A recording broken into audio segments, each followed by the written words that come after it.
I've gone ahead and filled in some data into the tables we created in the last movie. Now I want to show you how the database uses what it knows about our tables and their relationships to give us some useful information. First, let me go ahead and take a look at our line items table. I'll right-click on it and choose Select Top 1000 Rows. That'll display all of the data that's in this table. You can see we've got the invoice ID, the line item number, the product ID, and the quantity. And we have a total of 5 line items in our database. Now the first 2 line items appeared on invoice ID number 1, and they were for lines 1 and 2 on that invoice.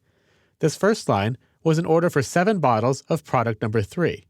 The second line was an order for 3 bottles of product number 2. So we have all of this data, but it really doesn't convey any true information to me. For instance, I really want to know who placed the order, and I'd like to know which products they ordered, not just some ID number. I also want to know how much they spent. So in order to get this information out of the database, what we need to do is create a query. Let's go ahead and close this view here. And I'm going to go over here to New Query and press that button. And in this field that opens, I'm just going to right-click and choose Design Query in Editor. That'll bring up this window here that'll allow me to add the tables to my query design. In this case, I'm going to add all of the tables. So I'll just double-click on the Customers table, double-click on Invoices, double-click on Line Items, and double-click on Products. That adds them to the screen behind here. Let's go ahead and say Close. And now I can make this window a little bit bigger. And I'm going to arrange this so that it matches the layout from my original data model.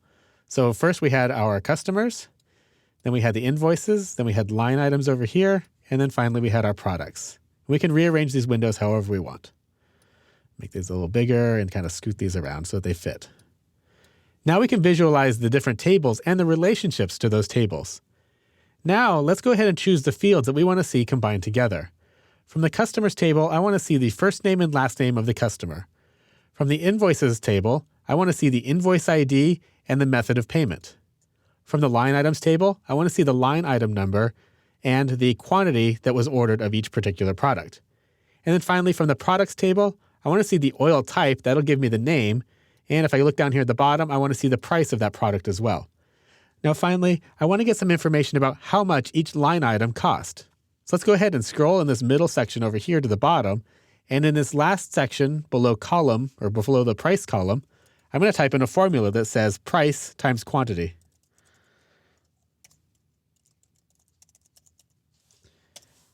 That's going to give me a new line here that will calculate the value of the quantity of the order times the price of the order.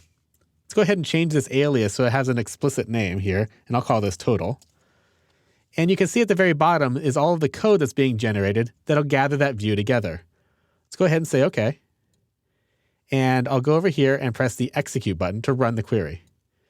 Now I get a new table view here at the bottom that gives me the first and last name of the customer who placed invoice number 1. I can see that she paid with a credit card. Here are the line numbers on that invoice. If I scroll over, I can now see that the quantity of 7 bottles was for the first cold press oil at a price of $12 per bottle and a total of $84 for all 7 bottles.